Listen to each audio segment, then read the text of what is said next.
Olá, Ô, tá me Romano, ouvindo? tudo bom? Tudo Tô bem? Como é que ouvindo. vocês estão? Estamos ótimos. Muito obrigado, tá? Por ter aceito participar aí dessa nossa live. Vou fazer um resumo aqui rapidinho, só para você entender, né, todo o processo. Essa série de lives que a gente tem feito aqui Uhum, no Comédia começou como uma ação de responsabilidade social, né, no início da pandemia, porque você imagina uhum. que aqui na oncologia, mesmo com todas as restrições impostas daquela quarentena de 16 de março até agora, né, os nossos pacientes conviviam com uma doença como o câncer, né, e aí você até vai falar um pouquinho até da sua experiência pessoal, e é uma doença que o tratamento ela não pode ser adiado, né, na grande maioria dos casos. E todas essas informações no início sobre a pandemia, sobre como isso se relacionava com cada indivíduo aqui em tratamento, eram de fontes que a gente tinha dificuldade de validar, de as pessoas aceitarem. Então, surgiu essa ideia de passar várias informações, então a gente já falou de muita coisa, desde lavagem das mãos até meditação, yoga, por aí vai. Que bom. E dentro de tudo isso que vinha acontecendo, nós já estamos aí com 6 meses dessa quarentena, sendo impostas várias restrições, a gente vive aí talvez um dos maiores momentos de crise que a nossa geração está passando, e a gente teve essa ideia de falar de como sobreviver em tempos de crise. E de todas as pessoas que eu podia Uhum. imaginar, eu acho que a sua imagem, por tudo que você já passou, eu acho que consegue traduzir muito do que a gente está passando agora. E aí, Romão, eu queria que você se apresentasse para o pessoal está entrando, e a gente vai começar a bater um papo aí. Maravilha. Bom, prazer enorme estar aqui com vocês hoje, aproveitando aí que vamos falar de saúde, né? Vou aproveitar e fazer isso aqui andando, aqui na esteira. Eu sou o Roman, né? Eu vou só ajeitar aqui para ficar melhor um pouquinho a visibilidade. Então, a ideia hoje é a gente bater um papo sobre, né, sobre como é que a gente lida isso, né? Sobre saúde, restrições, privações, né? E vou contar um pouquinho da minha história, como é que eu lidei com isso. Então, eu sou pai, né? Sou pai da Júlia e do Vitor. Eu sou profissional, sou executivo de uma empresa multinacional, então eu trabalho com uma empresa de software americana, sou vice-presidente de vendas da empresa de software americana. Fora isso, eu tenho minhas atividades sociais, então sou embaixador de algumas ONGs, enfim. E nos tempos vagos eu procuro sair do tradicional. Então vou para as expedições, sou expedicionário. Então faço montanhas, faço expedições pelo planeta. E de todas essas suas experiências, eu acho que a sua experiência de vida talvez seja a que mais reflete esses momentos de crise. Você quer começar a contar de onde começou essa sua, todas essas suas aventuras, vamos dizer assim, essas suas dificuldades? Eu estou tentando falar dificuldade, mas acho que para você foi uma coisa que você superou com tanta maestria que a palavra não sai quando eu tento falar dificuldade para você. A dificuldade para mim e para outras pessoas, tudo bem. Mas quando eu tento falar para você, eu tenho até dificuldade. Não, vamos lá, dificuldade é para todo mundo, né? Então, assim, eu já passei por algumas interessantes, eu diria interessantes experiências, né? Eu vinha treinando para fazer uma montanha, para fazer o Everest, né? Dentre várias tentativas, várias outras que eu fiz antes, eu vim me preparando para fazer o Everest. E 40 dias antes de embarcar para o Everest, eu fui atropelado. Isso lá em 2011. Ali começava uma experiência interessante, porque eu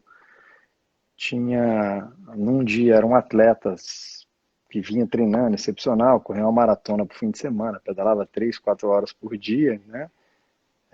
Além de, né, da família, enfim, do trabalho, e no dia seguinte eu simplesmente estava na cama de hospital entre a vida e a morte. Foram 6 meses tentando me recuperar para poder andar, só pude botar o pé no chão mesmo depois de 6 meses, e aí sempre com essa vivência, né, com essa lembrança, com essa vontade, né, então o que me mantinha muito focado, era esse sonho, os meus grandes sonhos, e foi uma época muito rica, embora dolorosa, muito rica, fisicamente dolorosa, que é atropelamento, você quebra muito osso, dói bastante. Foi uma época que eu consegui achar meus propósitos, né? Então, quando eu estava na UTI, eu me perguntei, pô, se eu morrer aqui, o que que eu vou deixar? E ali eu tinha uma foto do Roman pai, do Roman filho, do Roman cidadão, do Roman amigo, do Roman chefe, do Roman empregado, né, do Roman amigo.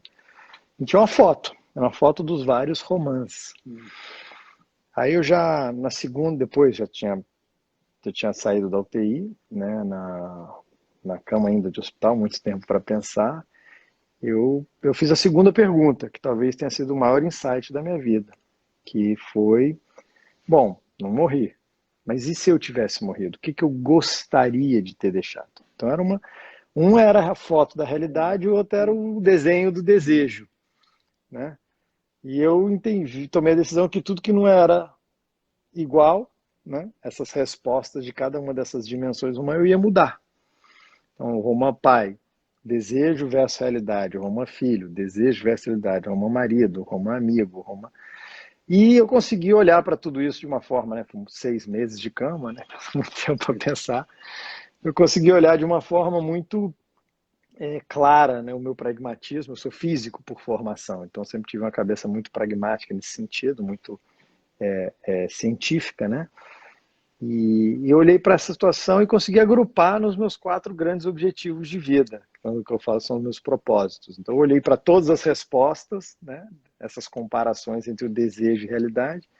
E ali eu falei, cara, quer saber? Putz, esse aqui é o meu bloco fundamental, que é o Roman Pai, Roman Família. Então, o que que eu quero ser o dia que eu morrer? E aí deixei claro. Ali era o meu propósito principal. Desculpa o português erudito, mas é assim, a proposta é bem clara, é ser um pai do caralho, né, no bom português. É um pai fenomenal, num português mais culto.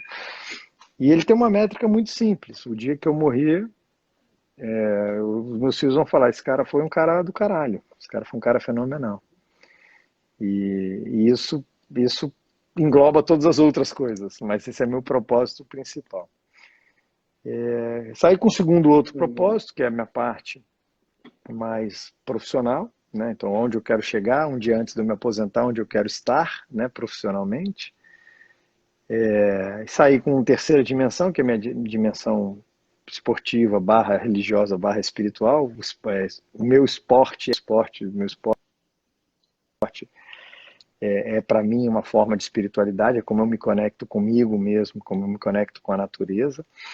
Então, eu botei meus objetivos, também com métricas muito claras, né? Existe um projeto chamado The Ultimate Adventure Grand Slam, que é o Grand Slam no extremo. E só 2 pessoas no mundo fizeram isso. Então, no meu período de vida, eu quero ser a terceira pessoa, quero levar o Brasil aí para esse pódio.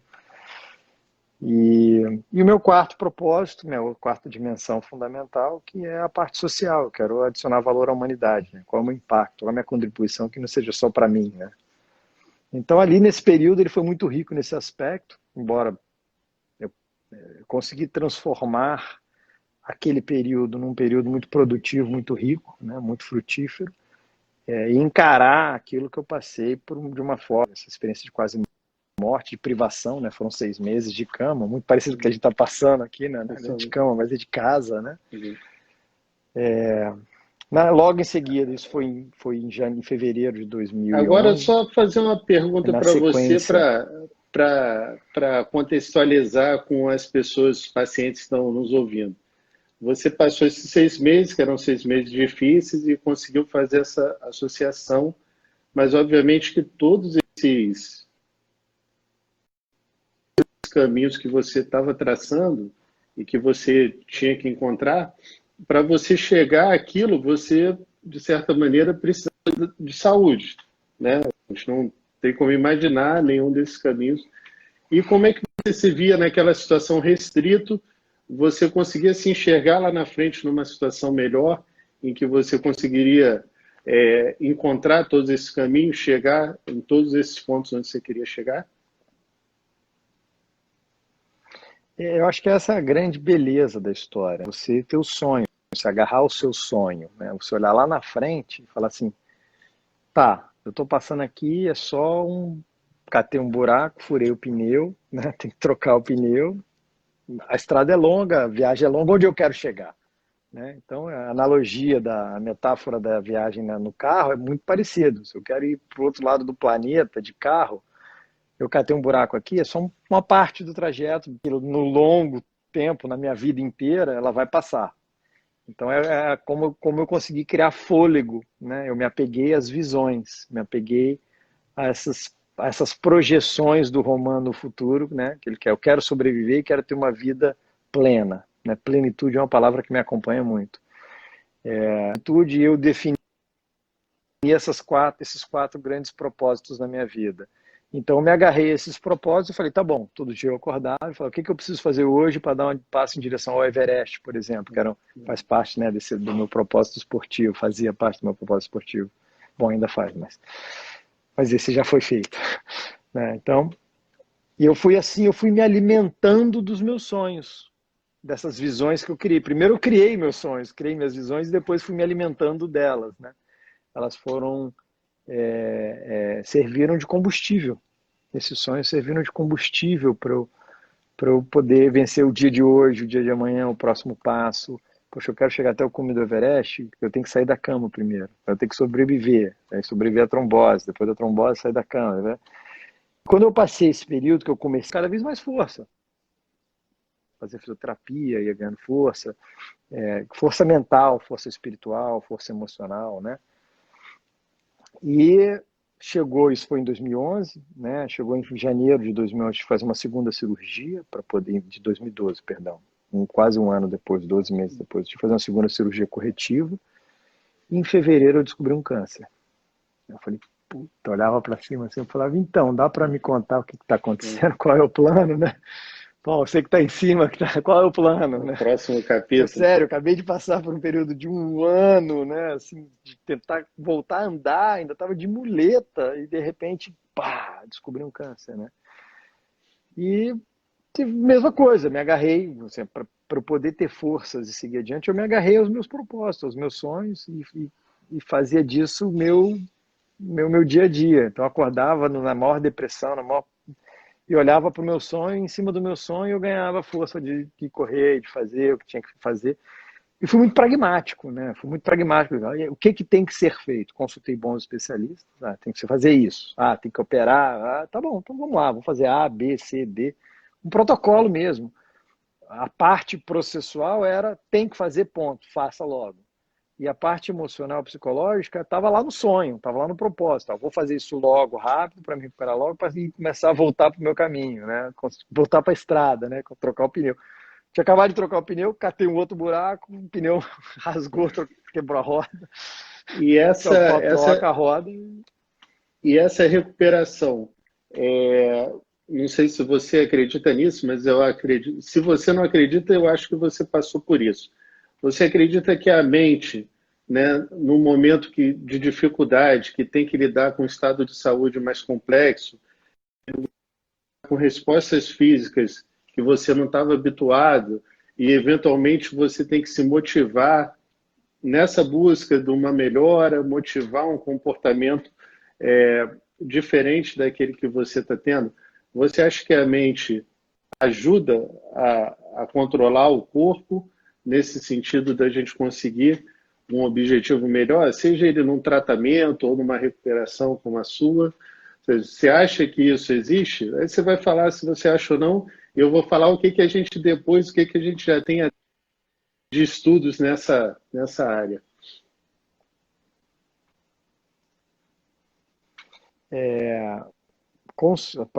Se eu acho, não, na verdade, para mim não é um achismo, é uma certeza.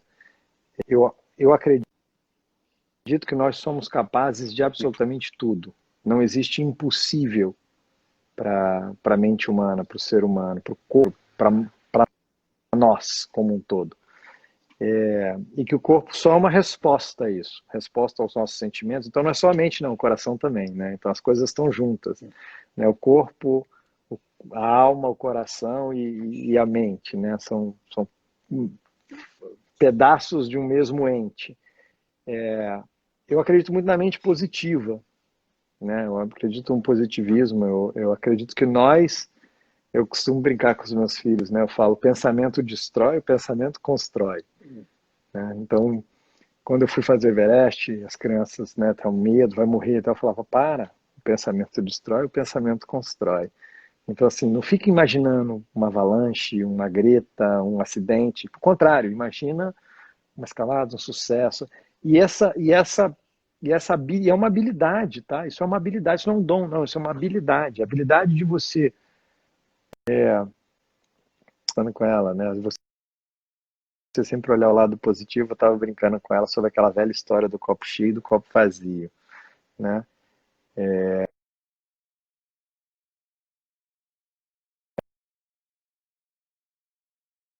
E o vazio. Ela falou, não, ele está sempre cheio. De água, metade de ar. Né? Então, assim, a habilidade de você olhar para aquilo que acontece ao seu redor e tirar o melhor proveito e fazer daquilo uma lição, de um acidente, de um atropelamento, de quase o catalisador dos propósitos da sua vida, né? Isso aí para mim é fundamental, né? É capaz de tudo. A gente é capaz de absolutamente tudo. A gente é capaz de se levantar da cama, de curar de uma doença, de ficar, né? Por bem e por mal. A mente é tão poderosa, o coração é tão poderoso que é capaz de ficar por mal. Uma vez eu conversei com um amigo meu, né, um produtor de cinema, ele falou assim, estava falando sobre câncer, essa história e tal, e ele falou assim, para mim o câncer é a tristeza da célula. Eu nunca tinha feito essa correlação, mas eu achei brilhante ele falar isso, né? Ele falou assim, às vezes o trigger que faz totalmente emocional. E aí o cordeiro, né? Talvez a cura seja a alegria da célula, né? Eu falei para ele, eu gostei da definição, achei muito poética, e falei para ele, olha, agora olhando da forma que eu gosto de olhar, né, para a vida, talvez a cura seja isso, a alegria da célula. Então a pergunta muda, o que eu preciso fazer para as células ficarem alegres, né? Alegria de uma forma metafórica, mas obviamente, como eu falei, tem todo um protocolo de ciência, etc., que é o conhecido. E eu sou físico, tá? Sou físico com mestrado em engenharia biomédica. Então, assim, eu sou super Então pragmático para algumas coisas, mas, mas eu também acredito, né, que sendo um pouco mais humilde, naquilo que a gente não conhece, mas que a gente vivencia ainda, né? O conhecimento humano é uma coisa que evolui, né? Ela está em constante evolução.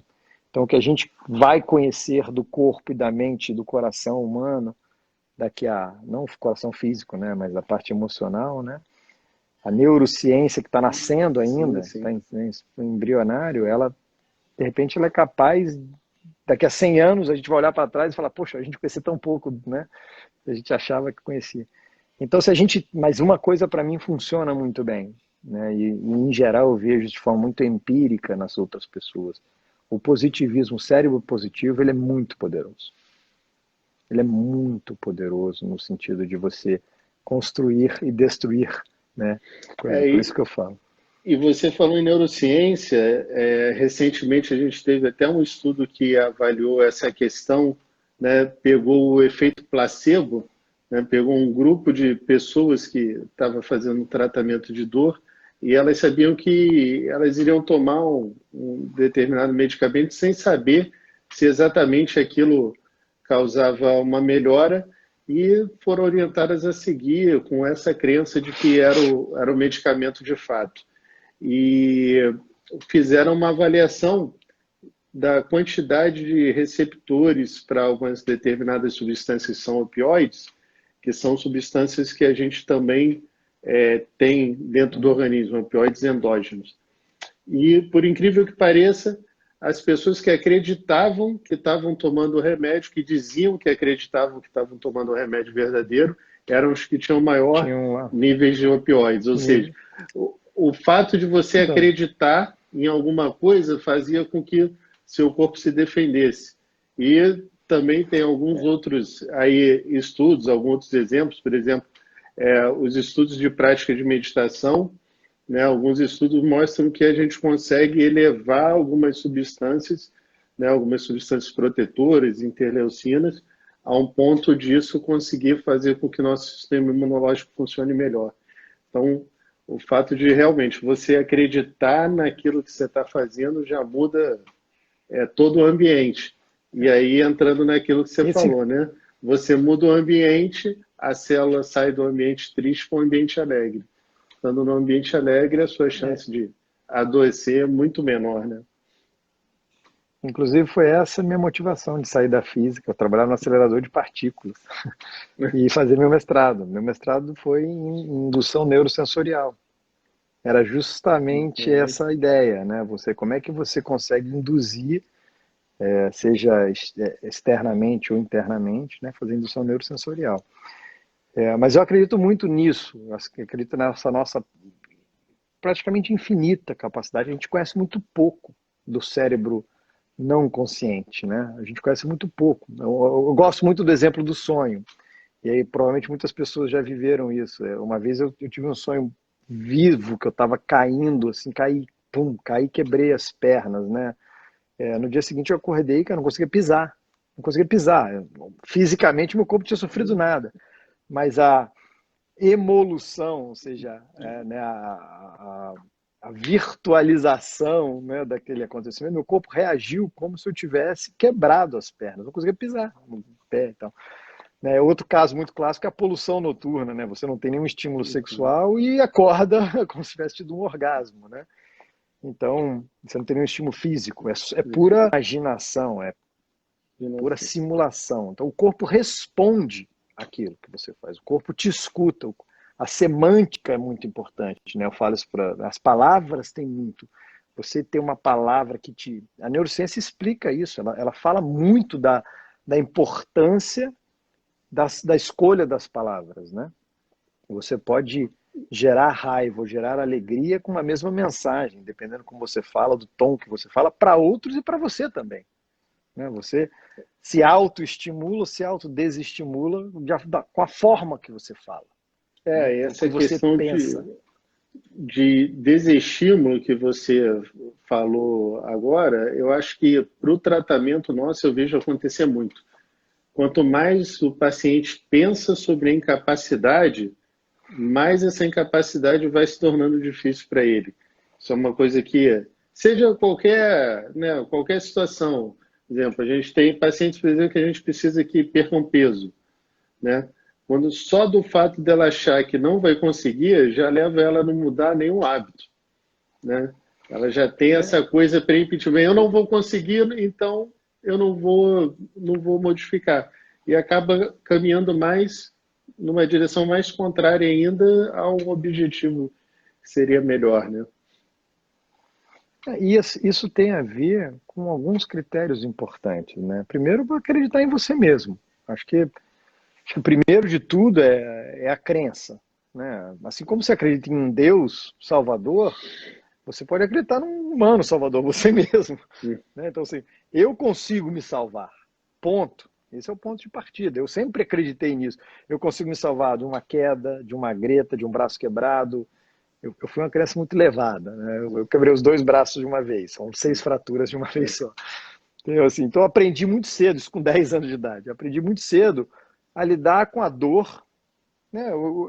Chegou numa hora, eu lembro direitinho, eu cheguei numa hora no hospital, né, eu estava com 2 braços quebrados, 6 fraturas, né, 3 em cada braço, e doía tanto, e o cara falou assim, Roma, morde essa tipóia aqui, porque eu vou ter que botar o seu braço, fazer a tal da redução, né, botar seu braço no lugar, e aí, só que eu tinha que fazer 3 vezes em cada braço.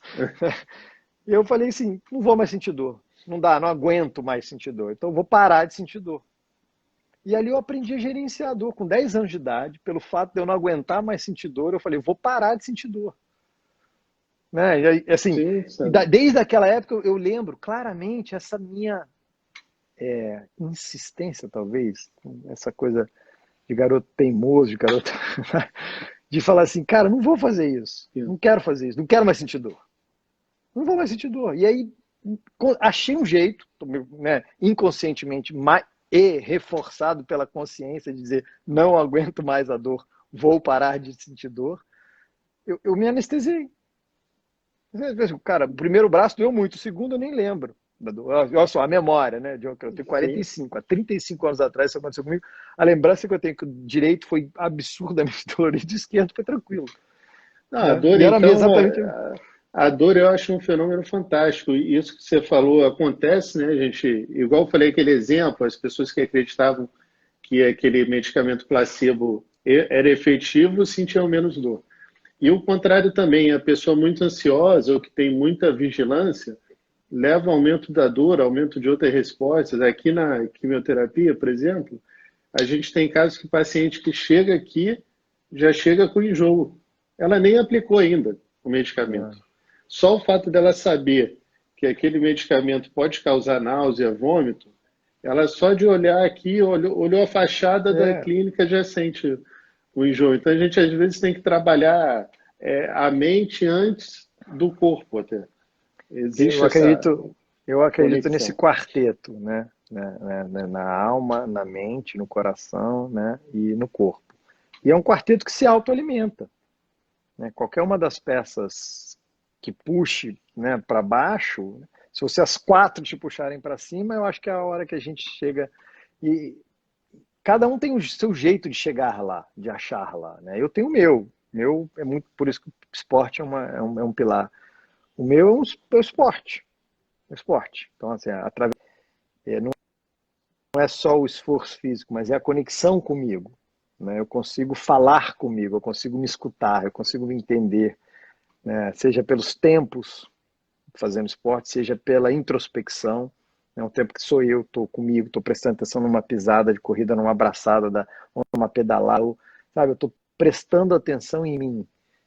Né? Então o esporte me dá muito essa autoconsciência, me dá muito essa sensibilidade de leitura, de se tem alguma coisa errada, se não tem alguma coisa errada, o que está funcionando, o que não está funcionando, e vai me dando essa autoconsciência. Né? Isso me abre canais de comunicação comigo mesmo. Né? Então ele vai me reforçando. Cada um tem o seu, tem gente que medita. O Não, esporte é a minha meditação. e Né? para o É seu isso. esporte, né, para o montanhismo, acho que o autoconhecimento é fundamental. Eu até já recebi uma mensagem aqui, o pessoal está assistindo aqui a gente, e eles queriam voltar na sua história. Você tinha sido atropelado, passou aqueles 6 meses de dificuldade, fez um diagnóstico de câncer, fez tratamento e desse ponto do tratamento aí você continuou seguindo seus objetivos. Fala mais aí pra gente. Vamos lá. Vou falar do Everest, né? Todo mundo é super curioso do Everest, né? O Everest nasceu na minha vida de uma forma muito incipiente. E o Everest nasceu num livro, na Barça, na Mirador, lembra das enciclopédias? Lembro. Então, quando eu era criança agitada, levada, na verdade, hoje seria diagnosticado como hiperativo, pais, minha mãe psicóloga, meu pai publicitário, em vez de me dar remédio, Ritalina, né, eles resolveram, foi o seguinte, vamos botar esse moleque em tudo quanto é aula. Aula de futebol, aula de vôlei, anda de bicicleta, sobe árvore, fica na rua, gasta energia. Vai gastar energia. Isso eles lidaram com a história da energia. E a história da concentração, meu pai é muito inteligente, muito, né, publicitário, sabe vender ideias, né? E eu, uma criança muito curiosa, meu pai virou para mim e falou assim, Romano, me deu as duas enciclopédias, uma de 16 volumes, uma de 20, uma pretinha e outra vermelha. Ele falou assim, ó, todo o conhecimento da humanidade está aqui. Se você quiser saber tudo que a humanidade sabe hoje, basta ler. Cara, para uma criança de 10 anos, eu falei, uau, caramba, quer dizer que se eu ler tudo isso aqui, se eu chegar no final dessa estante aqui, significa que eu vou ter todo o conhecimento da humanidade, é isso? É. Eu falei, pô, ótimo, letra A, aí fui, letra B, letra C, letra D. Chegou na letra E, eu vi energia nuclear. Aí você imagina, uma criança de 10 anos de idade, em Brasília, eu sou brasiliense, tá? Naquele Planalto Central, aquela coisa montanhosa, assim, que nem a árvore é alta lá em Brasília, né? Eu olhava para o céu assim, e falava, Sol, é assim que você funciona? Né? Aí nasceu o físico. O físico romano nasceu ali naquela energia nuclear, com aquela beleza do que como é que o Sol funcionava. Né? Continuei a ler e vi a foto, chegou no Everest, e vi a foto da primeira ascensão do Everest. E a primeira ascensão do Everest, em 1953, era uma foto com o cara com aquela roupa meio de astronauta, com a bandeira. Eu olhava para aquilo, aquilo era a antítese da minha vida, né? Imagina, Brasília, nunca tinha visto neve. Montanha não existe em Brasília, mas existe um morrinho, se muito, né? Se muito, uma elevaçãozinha que a gente chama de morro, né? Uma colinazinha. Então, assim, aquilo era antítese da minha vida. Eu, no meio do catecismo, né, o mais próximo que você pode chegar de Deus, né, o último ponto de terra antes da lua. Então, assim, juntava aqueles sonhos de criança, o sonho de astronauta, o sonho de estar lá em cima, de estar, né, no lugar mais longe, mais distante possível da minha realidade. Então, nasci ali também de uma forma muito sutil, muito sem planejar, sem pensar, aquela coisa, puxa, cara, eu vou lá. Um dia eu vou lá. Né? E isso foi me perseguindo, fui fazer intercâmbio, comecei a subir montanha para esquiar, vi neve, depois fui para a faculdade, conheci o pessoal que começava a escalar montanha, comecei a escalar rocha, na verdade nem rocha, muro, né? Minha primeira experiência com alpinismo foi muro. Aí do muro para uma rocha, de uma rocha para uma pedra para uma travessia, aí pô, vamos fazer o Pão de Açúcar, vamos fazer o Cristo, vamos para a Pedra do Baú, vamos para o céu, né? Aí vai evoluindo, aí foi depois travessias, 2000, aí 3.000, aí sai do país, fui morar fora fazendo, né, trabalhando, aí, muitos vulcões, 4.000, 5.000, curso de gelo, 6.000, aí a gente foi evoluindo, né? Enfim, isso foi como eu fui fazendo a escadinha de sonhos. Todo ano tinha uma montanha, uma Concagua, umas montanhas na Bolívia, no Peru, no México, eu fazia. Chegou o Everest, teve aquela história de 2011, pronto para ir para o Everest depois de, né, todo esse caminho, pum, puta, foi atropelado. Caramba. Aí volta lá com aquelas visões, né, os 4 propósitos, olhar para o futuro, olhar para frente, olhar para o fim da minha vida, como eu quero terminar, como eu quero viver a minha vida. Então, vem o câncer. Falei, caraca, aí também, tem que passar, né? Enfim, passa por todo o processo e começa novamente.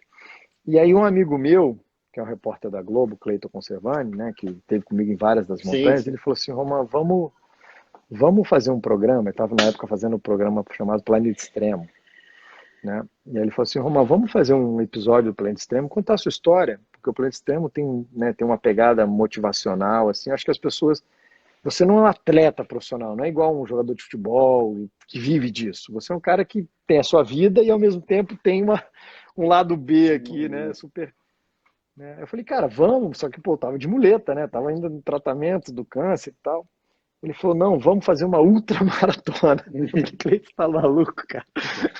Eu não consegui nem andar direito, ainda recuperando a cirurgia, da segunda cirurgia, no meio do tratamento do câncer. Aí ele falou, não, vamos embora. Eu falei, cara, vamos. Eu falei, vamos, quando? Fevereiro, né? Isso era, né? Eu falei, cara, vamos. E aí, em fevereiro de 2013, um ano depois, né? Não tinha nem um ano, na verdade, da minha cirurgia né, da cirurgia do câncer, tirei, né, tireoide e tal. A gente completou 104 quilômetros entre Argentina e Chile, e ali para mim foi um grande divisor de águas, né? Ali era volta para o estaleiro, ou putz, você está pronto de novo para o Everest. E aí eu falei, cara, tô pronto. Dava para a gente ir. Só um momentinho, oi, Júlia? Não sei. E minha filha aqui perguntando um negócio. E aí eu fui, falei, cara, tô pronto. Aí em 2014 eu consegui ajeitar trabalho, imagina, ficar 60 dias fora. Pô, CLT só são 30, né? Então, trabalho, família, dinheiro, porque custa uma fortuna ir para o Everest, enfim, toda essa história.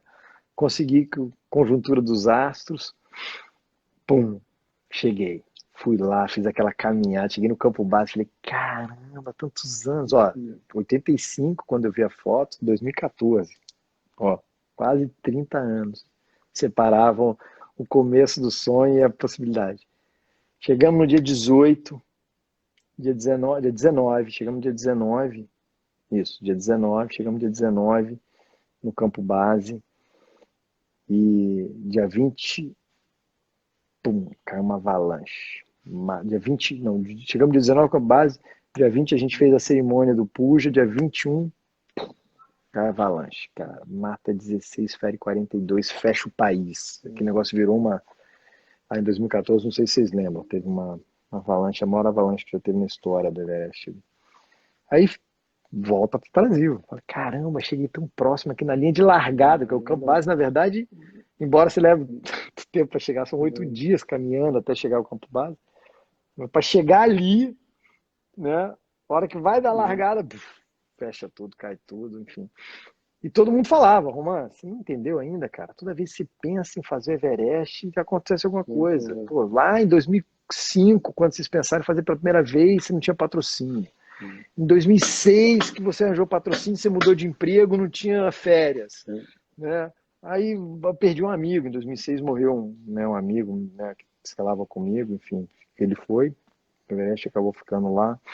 E assim, toda vez acontecia alguma coisa. Aí em 2011 você estava pronto, atropelado. 2014, eu falava o contrário. Eu falei, pô, será que não é justamente o contrário? Será assim, pô, será que você quer tanto esse negócio? Aí, vamos ver se você quer mesmo, né? Em vez de aqui é um teste, né? Uma lição para você, uma mensagem para você não ir, né? Você não entendeu ainda, é o contrário. Se você quer mesmo, me prova que você quer ir. Né? Eu sempre usei, como eu te falei, esse positivismo. Para mim, aquilo era um desafio e eu ia vencer. Eu ia vencer. Então, 2015 para outra montanha, 16, 17, 2018, falei, agora vou, cara, vou de novo, dinheiro, família, né, trabalho, consegui juntar os astros todos de novo, montei um time legal e pum, e dessa vez deu tudo certo, cara. Inclusive, de todas as expedições que eu tive, a do Everest talvez foi a que deu menos errado. No final, quando deu tudo certo, a única coisa que deu errado foi meu passaporte. A hora que eu estava saindo do Brasil, tinha 5 meses e 23 dias para embarcar. Tive que fazer um passaporte de emergência e tal. E o meu satelital, que é um telefone que eu uso para falar com a família todo dia, eu tinha botado, teve um problema, eles não conseguiram botar crédito, então eu tinha uns blackouts de comunicar com a família quando eu estava lá em cima da montanha. Mas nada deu errado. Tudo deu certo, o plano. Então, assim, depois de 33 anos sonhando e pensando, e planejando, e indo, preparando, 2018, estava ali.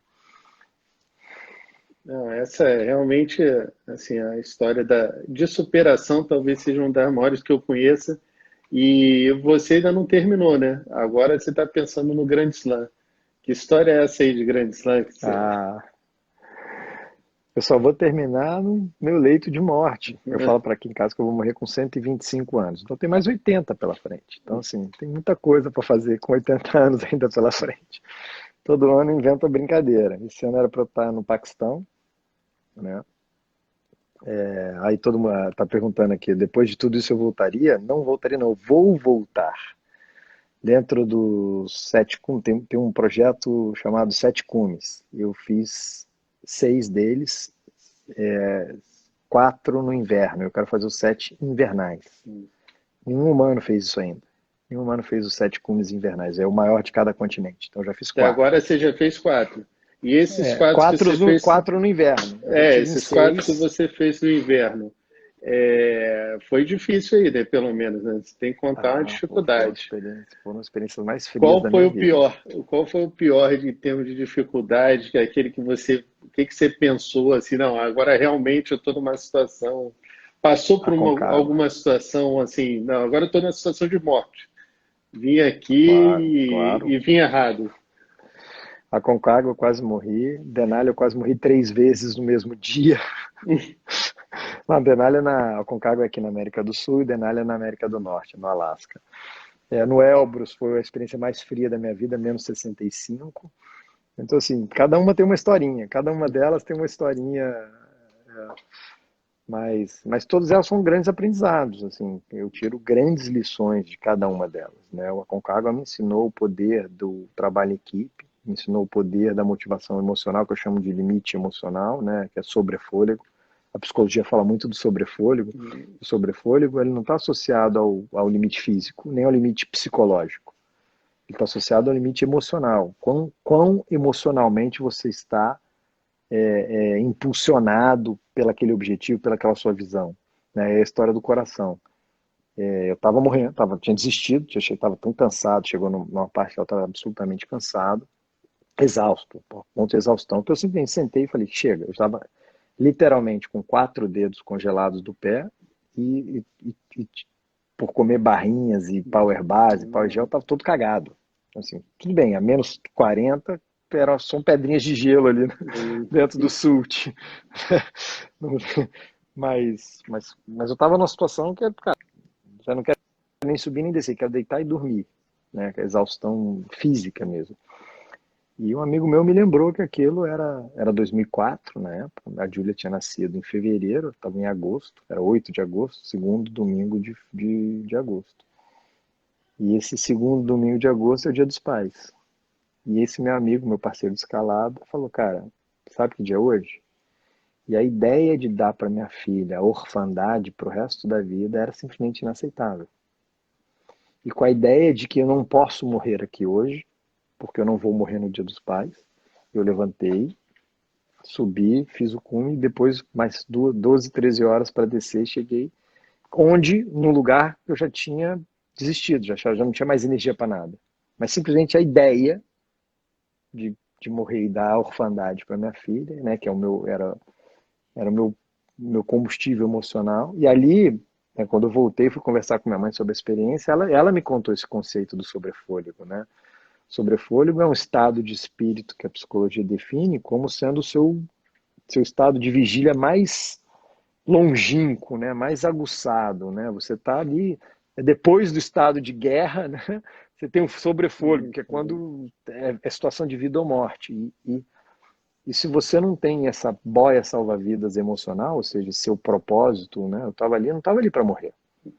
Pelo contrário, eu estava ali para viver. Meu objetivo principal era ser pai da Júlia. Na época ainda não tinha o Vitor. Então, isso para mim era inaceitável morrer. Então, você, já que é inaceitável, levanta e vai embora. Faz logo o que você tem que fazer e vai embora. Né? Assim, no pragmatismo, né? Na mente pragmática, já que é inaceitável morrer aqui, vambora, meu amigo. Levanta e vai embora, não importa se você já não tem mais energia. Simplesmente não importa. Né? Como você lida com medo de uma maneira Essa é geral? a pergunta da Fabiana aqui. Só antes de você falar, você falou essa questão da psicologia. Psicologia tem uma frase muito interessante, né, que diz que a crença do sujeito é a chave da felicidade. E que realmente é isso. A partir do momento que você não estava mais acreditando, você não via como chegar no seu objetivo. A partir do momento que você pensou em alguma coisa, que no caso era a Júlia, você começou a acreditar, foi a chave para tudo que você fez. Então, eu acredito muito nisso, né? Que a nossa crença acaba sendo o grande segredo de tudo que a gente faz na vida. E ela é baseada nessa visão, né? Primeiro você tem essa visão de propósito de vida, né? Essa provisão ela quebra nos seus objetivos, nas suas metas, e isso vai te dando força para chegar lá, né? Então, quanto mais apaixonado, acho que essa é uma palavra, quanto mais apaixonado pelos seus propósitos, você tem maior é esse combustível, né? Então, o meu propósito de pai, ele é um combustível infinito. Se eu tiver que ir à lua remando, eu vou dar um jeito de ir à lua remando. Sei lá como, mas eu vou dar um jeito, entendeu? Se eu chegar para qualquer um aqui e falar assim, você corre a maratona? Não, nunca corri, não corro nada. Tá bom. Tem 42 quilômetros aqui, não tem opção. Seu filho está morrendo em 42 quilômetros. Eu duvido que a pessoa não corre os 42 quilômetros para salvar a vida do filho. Qualquer um, em qualquer lugar do planeta. Porque é uma paixão tão grande, né, que você fala assim, cara, não importa, eu vou morrer correndo os 42, vai descobrir que vai correr os 42 e não vai morrer. Mas vai chegar lá para salvar o filho. Então, assim, quando a pessoa tem isso claro, eu gosto muito dessa metáfora, que é uma metáfora que todo mundo entende. Né? Todo mundo que tem filho entende que se o seu filho estiver morrendo, se a vida dele depender de você se deslocar 42, 195 metros, né? Que é exatamente a maratona, você corre uma maratona sem nunca ter corrido uma maratona na vida. A única coisa que vai te empurrar não é seu treino, não é seu corpo, não é nem sua cabeça. O que vai te empurrar é seu coração. Tem um amigo ultramaratonista que eu uma vez perguntei para ele assim, eu falei, ele chama Dian Carnazes. Eu falei assim, Dinha, como é que você corre 500 quilômetros, cara? Ele falou assim, Romano, 50 com a perna, 50 com a cabeça, o resto com o coração. É isso. Eu acho que você olhar para frente e se apaixonar pelo que você vê, que você construiu, né? Essa visão que você construiu. Se você olhar para frente e falar, ferrou o mundo, todo mundo vai ficar eternamente dentro de casa, Covid, depois de Covid, câncer, depois de câncer, radiação ultravioleta, cara, ninguém se apaixona por um futuro desse, né? Não, Agora, se o você olhar Dian, para... eu já tive a oportunidade de assistir uma palestra dele. É uma palestra também É bem pesada, legal. vamos dizer assim, né? É. Ele é Então, sensacional. então quando a gente se apaixona pelos nossos sonhos, né? Eu acho que tem que sonhar grande mesmo, megalomaníaco, e a gente se apaixona, isso aí é um combustível infinito. Então, ele vai se autoalimentando, né? Você vai trazendo para você mesmo energia para você seguir adiante. Está tudo dentro de você, não tem nada fora. Entendeu? Mas, Você mas, sonha, esse, você mas você cria falou uma que realidade. no Denali você quase morreu 3 vezes, não é isso? Ah, lá foi Mas brabo. teve medo? Mas aí vamos falar um pouquinho do Vamos medo. falar do Pô, medo, é. sempre. Então, falar do medo. O dia que eu perder o medo de escalar, eu paro de escalar. O medo tá a maior e melhor ferramenta de sobrevivência que o ser humano já desenvolveu. Inclusive, a nossa evolução ela é feita por medo, né? A gente evoluiu por medo, a gente inventou vacinas por medo, a gente inventa... Então, o medo ele é um excelente combustível, né? Então, assim, imagina você associar paixão e medo, mas não um contra o outro, os dois juntos. Aí tem um conceito da física de ressonância, né? Não ressonância destrutiva, ressonância construtiva. Você pega a sua paixão e ela é amplificada pelo seu medo, e vice-versa. Você pega o seu medo e ele é amplificado pela paixão, mas de uma forma boa, te manter alerta, te manter vigília, te manter atento, te manter... O medo, para mim, ele é uma ferramenta fundamental de sobrevivência. Eu não deixo o medo me atrapalhar. Eu uso o medo para garantir que eu faça a coisa certa, da forma certa, o julgamento correto, e às vezes o julgamento é voltar. Né? O julgamento no Denali, por exemplo, a gente voltou a 20 metros do cume. 20 metros. O Denali você voa de um aviãozinho teco-teco, pousa a 32 quilômetros do cume. O avião só volta 3 semanas depois. Você carrega 100 a 120 quilos de comida, combustível, barraca, roupa, equipamentos, mantimentos. Você tem que carregar uma mochila e um trenózinho. Porque você precisa sobreviver durante 32 quilômetros até o cume, 32 quilômetros até a de volta, são 64 quilômetros. Carregando 100, 120 quilos. Perdi 10,5 quilos em 17 dias, é um excelente spa. E voltei a 20 metros. 20 metros. Assim, isso, cara. Mas ali eu aprendi o real objetivo. Né? Assim, ali eu aprendi a discernir meta de objetivo. Ali, para mim, ficou claro que se eu tentasse esses 20 metros, eu podia não atingir meu objetivo final, que não era escalar a montanha. Eu costumo dizer, summit is only halfway, né? O cume é só metade do caminho. Por mais paradoxal que pareça, eu saio da minha casa com um único objetivo: voltar para minha Voltar para casa. casa. Então, as pessoas me perguntam, Romã, o que você pensou lá no cume do Everest depois de toda essa história, depois de todos esses anos, depois de tudo isso? Eu falo, voltar no caminho. Eu levei 33 anos para chegar na metade do caminho, mas não tinha acabado. É claro que eu aproveitei, é claro que eu curti, porra, foi difícil chegar ali, mas ali só era a metade do caminho. Eu tinha que voltar. Enquanto eu não... Assim, quando você fala assim, Romão, o que você pensou quando você chegou no aeroporto de Janeiro? Ah, aí o senso de realização, de chegar, de ver meus filhos, minha mulher, abraçar, falar, cara, fechei esse capítulo. Próximo. O capítulo acabou ali, ó, no Galeão. Mas no meio do caminho, minha preocupação era, eu preciso voltar com segurança. 80% dos acidentes, mais de 80% dos acidentes acontecem na descida. Numa maratona, é 21 quilômetros para cima e 21 para baixo. Então ali, para mim, era muito claro o meu objetivo. Né? Então, meu objetivo era claro, eu preciso voltar para casa. Então eu pensei muito, eu curti meia hora lá no cume. Mas era pausa, era parte da jornada. Então isso no Denali que eu aprendi. Né? Eu aprendi no Denali esse discernir entre o que é de fato o real objetivo. E aí isso serve para a vida, né? Quando entra num projeto, numa empresa, num tratamento, qual é o meu objetivo? Tá claro para você o que é meta, o que é objetivo? Ah, minha meta da semana é fazer isso. Minha meta do mês é fazer isso. Meu objetivo é sobreviver. Ponto. Né? Então, assim, no meu câncer foi assim. Meu objetivo é sobreviver, ponto. Então, o que que eu tenho que fazer? Meta 1, meta 2, meta 3, faz os exames, faz a cirurgia, faz o acompanhamento, faz isso, faz aquilo. Virou quase que um protocolo, né? E O aí é resto, como você falou, não deixar exatamente o medo dominar essa sua vontade de executar tudo que você precisa executar, né? Porque muitas vezes o que a gente vê é isso, né? O medo ele não está em consonância com essa vontade que as pessoas de realizar as coisas, e acho que isso cria o conflito que você falou. E o legal de você falar isso, sabe o que eu acho também? Que eu acho que a gente pode tirar aqui para os pacientes que estão assistindo a gente, é que o simples fato de saber que existe esse pensamento já faz a pessoa pensar nisso, já faz ela mudar, já faz ela evoluir. É aquela velha história assim, se eu te falar assim, ô Romã, não pensa no elefante não. O que você acabou de pensar agora?